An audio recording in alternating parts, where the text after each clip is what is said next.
Hi, I'm Julie Roberts, and welcome to Bio Out Loud. This is basically an interview with people in Dominica, and they're going to tell us a little bit about their life story. You know, things that they want to clear the air about, their childhood, things they want to advertise, just so that we can know the individuals up close and personal. And today I'm here with Kazia. Hello. Hi. How are you? I'm good.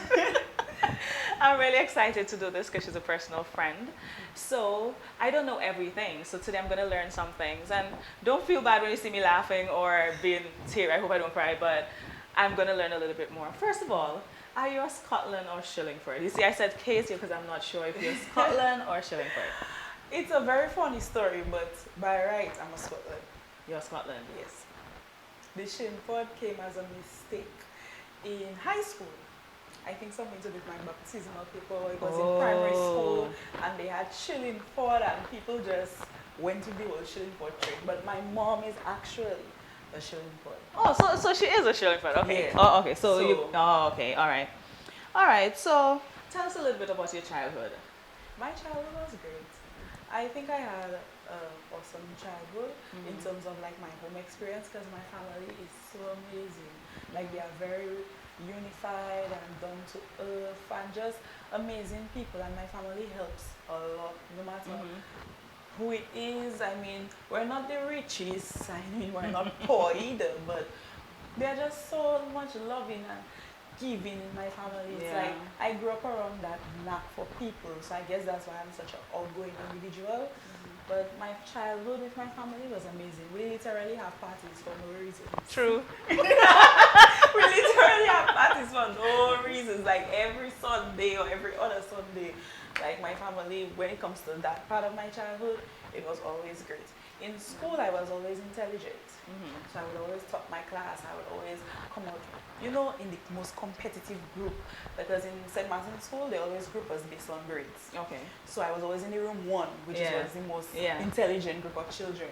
And then I would always be competing for first, second, third in the class with my friends. It was always friendly competition, nothing too serious. In high school, it was the same thing.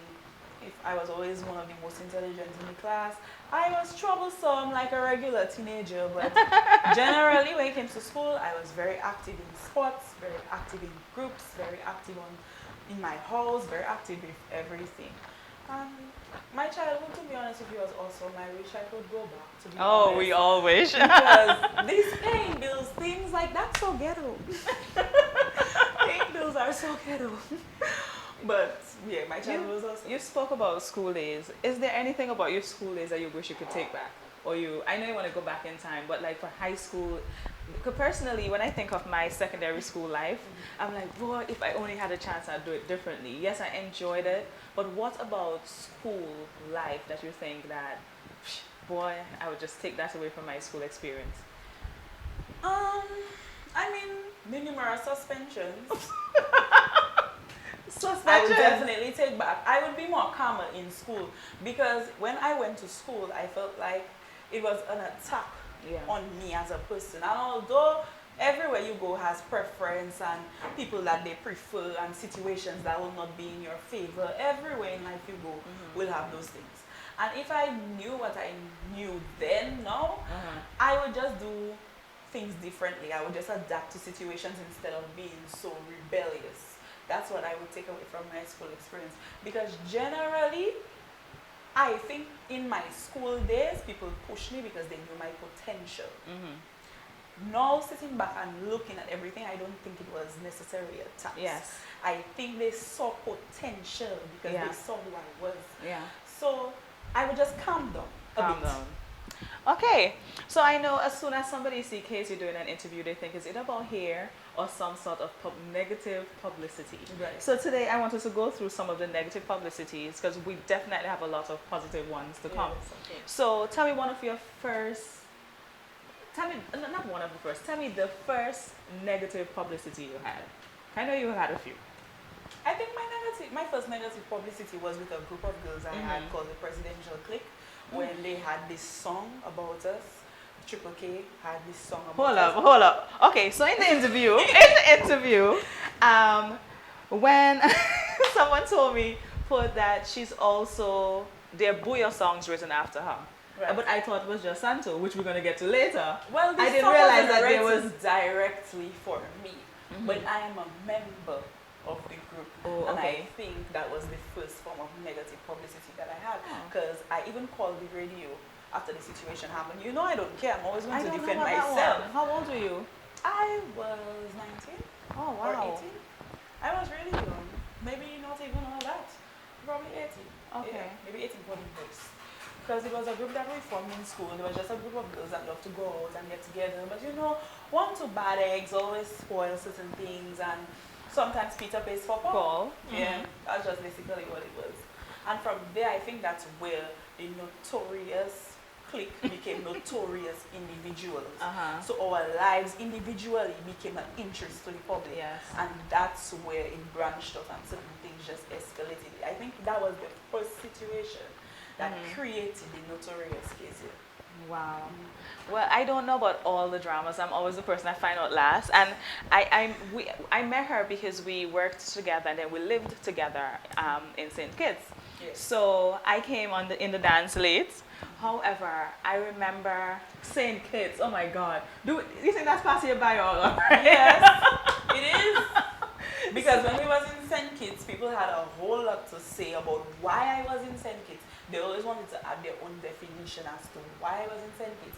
And then I had this confrontation with a young woman about my hair, and she was attacking my business page and defaming my business and my character, and I had to literally put her in her place. Well, I don't remember. I didn't know because I wasn't here as yet because I met you before coming here. And I can remember it being this PI kind of moment because we're trying to track IP address. That's the first time I probably big night. It was just like things that were happening and you weren't even there, or we couldn't have done it because I remember it was weird. We couldn't even have phones at work, and the computers we had at work could not sign into those types of and we didn't have social computers media. at home. And the woman swear up and down I was the one harassing her and her friends, and it just turned into a escalated situation until she dragged my business into it, and they tried to get my business account on Facebook disabled, and that's where I drew the line. And I think that Facebook status went viral. Okay. And that's when people saw for the first time not to mess with Kazia. We'll get back to those scandals. So you just spoke about your business. You know, my mom is one of your biggest fans. You know, that she always, you know, she really likes that you live out loud. Yes. And she always say, boy, that friend of yours, she's a hustler. Yes. Because from day one, and when I met her, even before coming to Dominica, knowing nothing about Tutu Hot Couture, you know, Kazia will be working, but she'll be working here too. Because every time, oh, I need to do this for my store, I need to do this for my store. And initially, you see, I'm the kind of person I love empowerment. So I never thought, okay, she lied. But then it got to a point where it was like, how can this person be working overseas and they talk about this store all the time? This store is a real place because like the amount of time that she was putting into it. So tell me about that. How did the whole idea come about for you to have Tutu Hot Couture, the hair store? That is a very funny story. Because to be honest with you, I actually started by selling school supplies in school. And I served a suspension for that. Because we were not allowed to sell things on the school compound. And to be honest with you, I think the officers were a little jealous because I was beating their prices and the students were coming to me. And I was making a killing because I wasn't the one buying the items. I was just reselling stuff that I never used throughout the school, basically. So it started with that, and with that I got my passion for being an entrepreneur.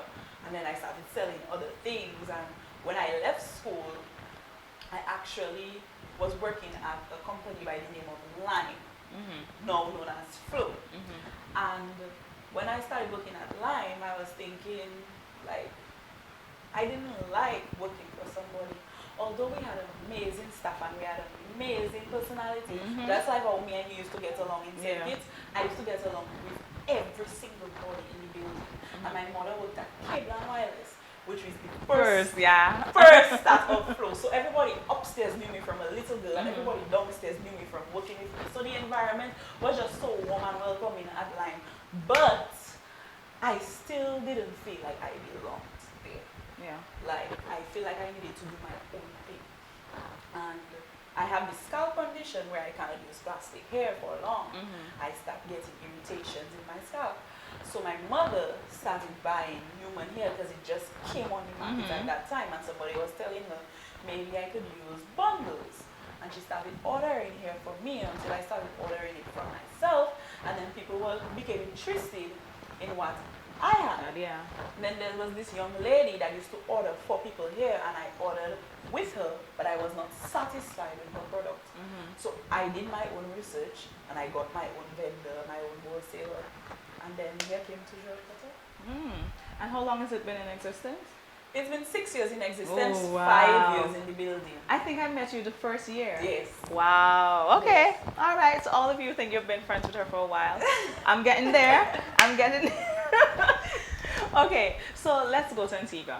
Yes. That's another time where I was Lord. I Yes. feel like I'm bringing the The bad influence. You're finally meeting the person who encouraged me to wear what I wore. Well, okay. So I can say this on record. For me, I think that people should wear what they want to wear, because clothing is an expression of who you are, the temperature, the place that you are. Yes. So it's more about The occasion. the too. occasion, you know. So I mean, everybody And you wore a thong that day. I wore a short thong that Yes, day, you because know. cut it into. But I was supposed to be on the float, and I'm not big on the booyah music. That's what I always explain like that. So I was with my people. But this became a big thing. I remember my aunt, who I should not put on the record, but you know, she has this prestigious job. She works for this prestigious company. And I remember when Kazia came back home, she was telling me, like, I really need to see what she's wearing, because, you know, it's not a big deal even for her, because in our culture, it's carnival, you wear whatever. And I do understand that people have their personal morality and ethical stuff, which is fine. I respect everybody. But we just did not understand at home why it was such a big thing. I think it was because of who I was. It Uh-huh. necessarily didn't have nothing to do with the situation, because in 2020 there are thongs on the road in Dominica. So that's been very hypocritical that we actually have costume bands now that implement thongs, and you were talking about me, let's say 3-4 years ago. So it was about the thong. I think it was about what I wore, more or less. Yeah. Because I didn't do anything. It was out of the way daring. in the video. I wasn't bending over. I wasn't exposed. I wasn't drunk. I hardly even drank that morning. Like, I was more thirsty than drunk because I was more drinking water than anything else. You know me, I'm not a heavy drinker. So it not like my behavior was the issue. I think it was about what I wore. Yeah. Yeah, and who I am. Because it's Kazia. So everybody turns everything Kazia does into a big deal. And crazy enough, the videos were not done or circulated by Antiguans. No, It was definitely because it was done by our own people, because they are the ignorant ones. And when Yeah. I say ignorant, I don't mean this as a disrespect to anybody. I just mean that certain people are not as culturally educated as other people in other countries, because people don't even know what carnival and reveille is. In other countries, they've never experienced a foreign carnival, so to them, to see Kazia with something like that, it's like she killed somebody. or maybe as daring, Yeah. you know. And okay, so it's about you. Moving on. So that was one of the negative publicity. Then we move on to your body. Yes, I- another cultural ignorance in I our know. country. I definitely know that you had a special love for your body, Yes. right? And something I can say from knowing the person, I mean, most of my bio outlaws, I'm not going to know the people, so I'm privileged to know her. When you're bold, all right, even if we all have insecurities, we all have flaws. course. But then when you can allow yourself to be bold and daring so that you can live even though you have flaws, I applaud that. Yes. You know, and I always knew you to be like that. You know, so we would stand in the mirror and say, okay, I like how this look, but you know what? My We used to do tire. that a lot. My tire. We used to you do that know? a lot in St. Kitts when we was naked every day. We used to do that a lot. So we would acknowledge our Yes. tire, we'd acknowledge our belly or whatever. But in our heads, we're still hot girl. Because I when we were road. dressing for the Halloween party. Yeah. We didn't care. We had our outfits planned up, but we were just like, we just have to clip this and whatever. It's like you love yourself, but you also know the things that you're capable and not capable of. And at the end of the day, everybody has insecurities, like she said. So me doing a cosmetic procedure had absolutely nothing to do with self-hate.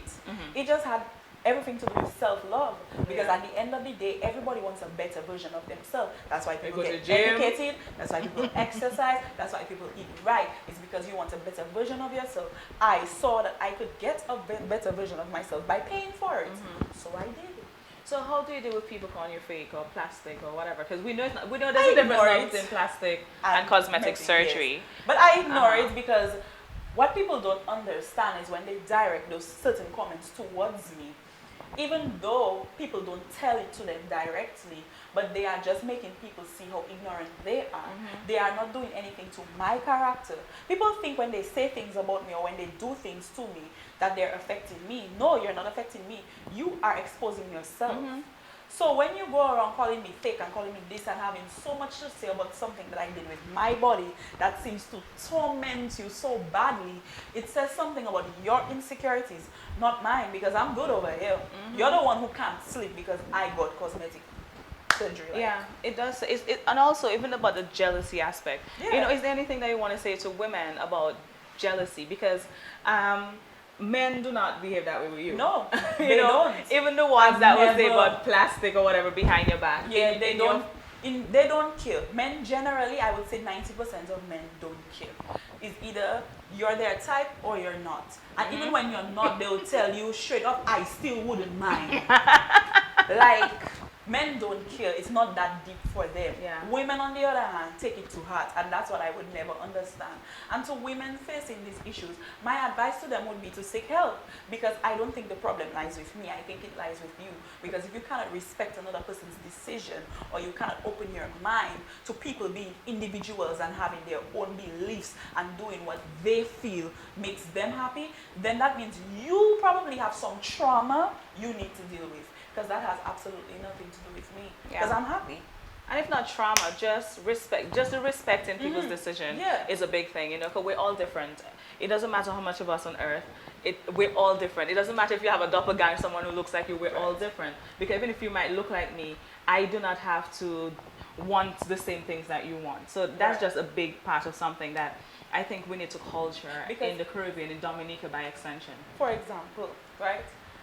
People think everybody who gets cosmetic surgery or plastic surgery done has self-hate or has mental issues or doesn't like themselves. Okay. People need to understand that there's a level to everything. There are people who want to change literally every single thing about themselves. That, I think, is a problem, a mental health issue. But there are also people who can't stop eating. There are also people who can't stop going to the gym. There are also people who leave people man alone. And there's a difference between reaching in a situation and falling in love with a man that you didn't even know had a wife and constantly having affairs with married men. You understand? There's always a difference. So if somebody being obese and having a problem with their eating habits is considered as somebody with a mental health issue, would you not eat because that person is labeled as somebody with a mental health issue? Would you stop eating fast food? Would you stop gaining weight? No. So why should somebody that has had 10, 20 cosmetic procedures that is labeled as somebody with self-hate issues, why should I be in the same category with that person if I only had one procedure?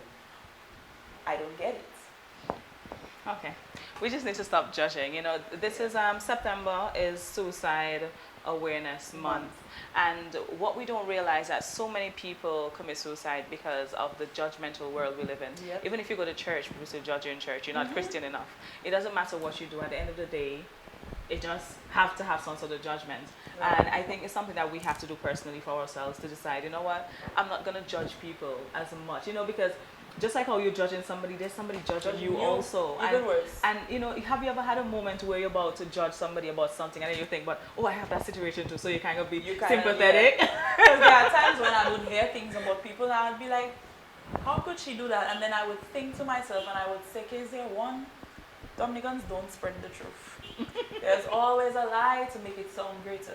Two, everybody thinks differently and everybody has their reasons for why they did what they did. And three, everybody makes mistakes. Sometimes they had the best intention, but the outcome was just bad. So sometimes when I go to say certain things, I withhold because I remember I know how it feels to be in that situation where you're misunderstood. So I feel you on that one. Well, we can't go on without speaking about your videos, your super videos. Yes. I don't know if I should call them WAP videos. I don't know what to call them. I don't know what to call them because again, I was last to find out. I even forgot about that. And I'm looking at the cameraman because it's fine. But something I really love, and I say this to you all the time, I love the way that you deal with situations like those, Right. because as we've said, you've had so many negative publicity, and every time another one comes, it doesn't feel like you do not care, but you can still tell that it's not breaking you. Right. I stand my ground. Yeah. No matter what I do or what happens, wrong or right, I stand my ground. And I have firm support behind me. My mother, my father, my entire family, especially on my mother's side, I have firm support. So I stand my ground. Whatever I do, trust me, I can back it up. And we all make mistakes, as I said, no matter how big or small you are. But what people need to understand in terms of those videos, I was in what you call a committed relationship that sprung into a marriage. Clear the air. Nobody can tell me what they feel I should and should not do in a marriage. Because everybody has what they do to keep their marriage excited, keep their relationship exciting. Sometimes we don't even have a relationship with the person and we keep it exciting. So I just feel like people saying I should and should not, you have no right to speak. Because I'm on a different level of relationship than you. And sometimes you may ever be. So to me, people giving their judgments on whether I should or should not take those type of footages of myself, they just need to humble and just leave that opinions to the people who are actually in these situations where they have husbands and they have to compromise. There are things in a marriage or in certain levels of relationship when you're with a person after a while, they will want to try and they will want to experience. So what you're going to say, you're not going to do it so somebody else can do it for you. I mean, I feel like there are certain levels where you can say, okay, I'm not doing this or I'm not comfortable doing this. But if you feel like it's an area of compromise you can do, then you should. And at the end of the day, me, again, being the person that I am, in my mind, that video said absolutely nothing about me. It said everything about him. Yes. And I think anybody with rational thinking or common sense would never see me as the problem. So to the people that chose to bash me, again, however you speak about me doesn't say anything about me. It says everything about you. So since we're clear in the air, a lot of people were saying that the video came out because your husband caught you cheating. He don't live here. How did he catch me? He don't know nobody here. You think somebody contacted him and told him horrible things, that's why he did that, or? No, I know exactly what happened. Okay. And again, I'm only telling this because I'm comfortable with the situation. But to be honest with you, So first of all, it's not that he caught you cheating. no. Okay, so He was the one. So we set in the record straight. compromising situation. I'm not. I still cannot prove whether he and the girl had sexual relations, but he was the one caught in compromising And he has said that publicly with pictures, and he has admitted that publicly. So I still don't know what more people want from me. Blood. If he went on social media publicly and said, I was wrong and this is what I did, Kazia didn't do anything to me, what you really want me to say? I have nothing more to say, which is why I don't feel the need to even defend myself or go much into detail, because I just feel like people will always have something negative to say, whether you give your full side or not. At the end of the day, that's between me and him. I mean, it's public, so I understand and I don't mind talking about it, especially as it's you. But at the end of the day, that's between me and him. And it will stay between me and him. That's all. Okay, tell me something that you learned about love and relationships, and what age did you learn it? Wow. I learned that love is an abscess, and when it bursts, it's open your ass.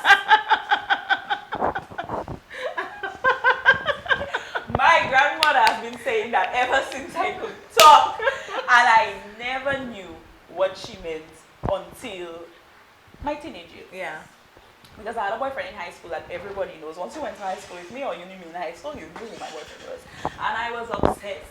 And I was in love and I was everything. I felt like I could not give up my entire life, my education, everything for this man. Until you grow older and then you see things differently and you learn that sometimes your importance level that you place people on, they don't hold you on that same level. And then you just learn to love yourself more, and then you just learn to have more confidence in yourself.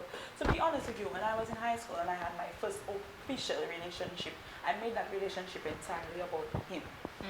And when we broke up, I learned to step back and focus more about Kazia. And I think that's why my exes are so bitter. Because Kazia is going to do what Kazia wants to do regardless. Because it's always about making Kazia happy first. After Kazia is happy, then I can leave the rest for you. And it's always going to be like that. Because I noticed that you cannot feed somebody and grow with somebody and love somebody And drain if yourself you in the yourself process. are broken. So everything is always about Kazia. Kazia wants, Kazia need, Kazia has to get. And everything else comes after. If Kazia is not happy, we're not happy. And I think that's why my exes are always bitter and mean, because I will literally end the relationship without blinking. And they will stay mad and I will not care. I am very forgiving and I am very loving, and when I love unconditionally. But when I pull that plug, there is no turning back. And I think that is why a lot of my exes are so bitter when it comes to me. I mean, eventually they just get over it, but when it's fresh, they are very bitter because they always feel like I am selfish. Yes, I am. Because it has to be about me. Then it can be about you, and then it can be together. All right, 2020 has been all about the brevity of life. You know, life is just so short, and also the craziness that's happening in life, and things just, so any day we can go. And I mean, that is why I came up with the whole idea of a bio out loud, because we all have a biography of our lives, but it's not often that we get to put it and put it on record.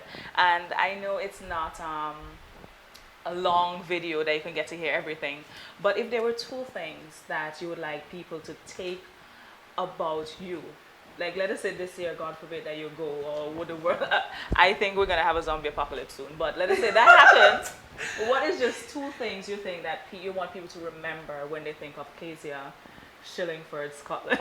Yes, you said it right. But two things I wanted people to always remember about me is the type of spirit and personality that I was. Don't remember me for what the media wants you to think. Remember me for who I genuinely am. A bubbly, exciting, lovable young lady. Very ambitious, very driven, and very going. And the second thing I would want people to know about me is that I love and I respect everybody. So whatever you give unto me, I give that same energy back onto you. So once you're good with me, I'm good with you. And that's it. I basically want people to always know me for being the individual that I am and not the individual that people portray me to be. Get to know me for yourself. Because a lot of people have told me if they had to listen to what people had to say, even when I do these interviews, you know the amount of phone calls I be getting, people be paying people for my number just to get in contact with me. Because like when I do interviews, they see a different side of me that people never showed them. And that's the reason why I'm always so comfortable and so ready to do these things. Because I get to show people this side that I want them to see, not what others tell them. You're a lonely child, an only child, a Only disgusting child. I hope you heard a lonely, only disgusting child, spoiled child. Yes. Do you have any baby plans in the future? I know. Okay, I'll be very honest. I really, really, really want to have a baby. I really do. Because now that I do not have my mother nor my father here, I live alone. It can become very lonely. And then I want to experience Poochie is a ghetto rat.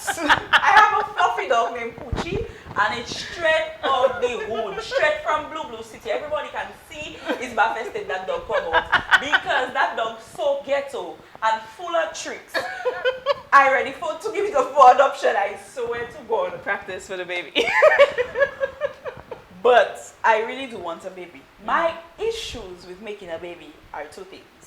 One, the commitment that comes with making a child. Yeah. You have to be able to have a healthy co-parenting relationship for the sake of that child. And I'm not bringing a child into any situation that is not stable and respectable. That's one.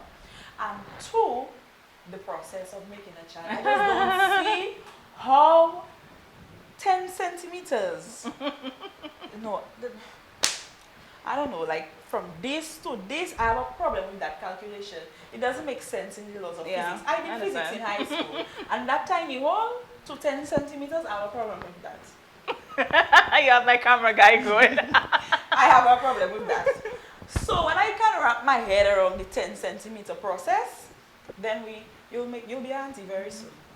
However, you can make me auntie first. Moving on. So, I am really, really proud to be able. The reason why I did it here is that we can sit and watch your work, your hustling work. You've gotten so far in terms of an entrepreneur. As a young woman, you know, I never thought you would have gotten there before me. Been married, all that kind of thing before me. So I am very, very proud to see where you are. Thank you. In the future, do you see yourself? Well, I know you see yourself bigger and better. I learned about Keisha Koyo, yes, Koyo, whatever, Koyo, because of her. You know, Kazia, she might have all her ways and everything, but she's always trying to think of the next 5 steps ahead as to where she want to go and see people that she can emulate and be like them. So I know you have some big dreams on your belt. In the future, as we wrap up, where do you see yourself? To be honest with you, in the future, I see myself heavily invested in different businesses and companies. I don't just want to be the one at the forefront.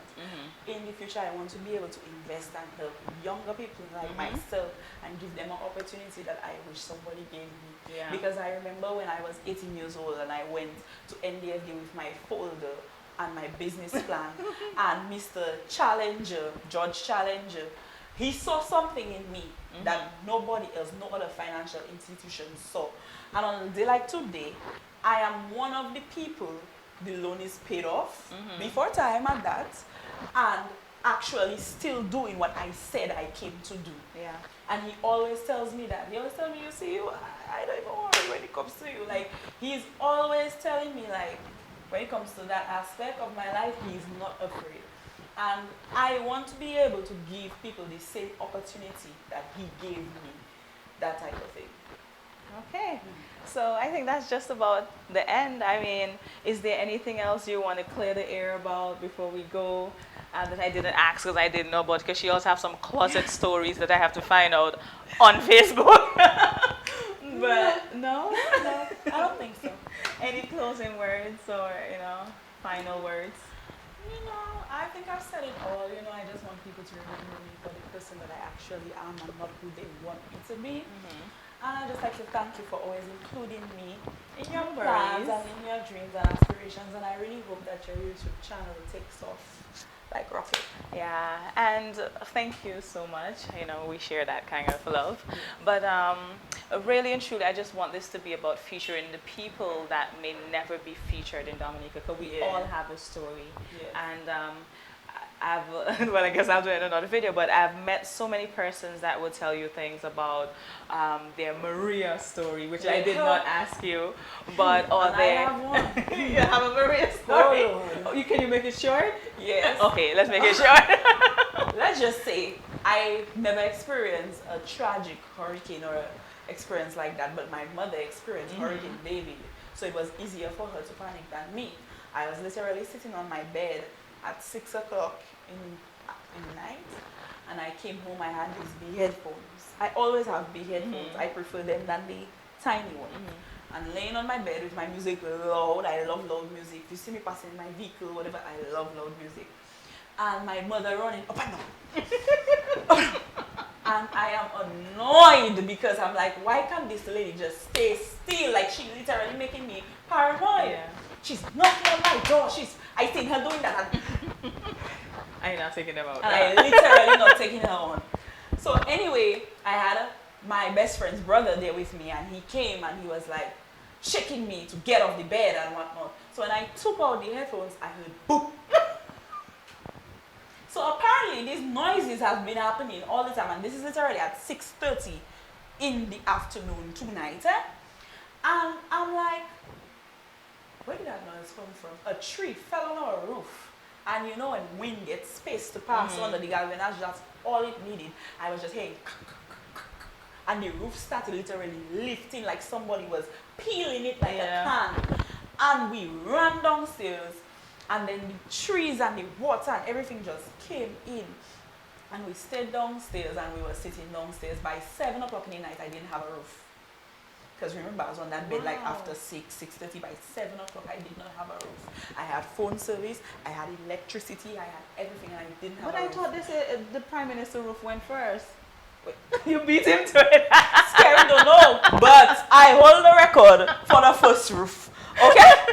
Because when that tree left and it fell, I think it was more or less with the tree. The tree caused the major damage, and then the wind just took over. But I think I hold the record for the first roof to leave. Because it wasn't easy. And we were literally sitting downstairs, and my house is half wood, half concrete, but upstairs is in wood. So water was literally falling on us as we sit downstairs. And we're literally just waiting for the storm to be over until something else happened. We saw like the front door. Somebody was like literally pushing or banging on the front door. And we realized that wasn't someone, that was just actually the wind. So we started getting, like we pushed the fridge towards the windows and started buying up. We had to turn off our main switch because Dominic still had lights. And we had water in our place, and we know that's dangerous. And then we had this little corridor, well, you know where it is with the washing machine. The four of us, my grandmother, my mother, my best friend's brother, and I stayed in that corridor, which is literally about the space of here. 4 feet. Or less. Literally was just a washing machine and passing space. And we stayed in that corridor all night because trees, everything started coming down the step, the door burst open, like everything was just complete chaos at this point. And the four of us stick up together in that corridor, and that's like 9, 10 o'clock in the night. And you know Maria didn't finish till like about 12. And we're here standing, waiting for it to be over. And that night felt like days. I know. Days. The next day, trying to get out of the house, I don't know what, if it was a tree trunk, if it was just a regular wood, blocked our front door. Somebody had to cut it and get us out of the house. And I think the most traumatic experience for me was around 10:30 in the night.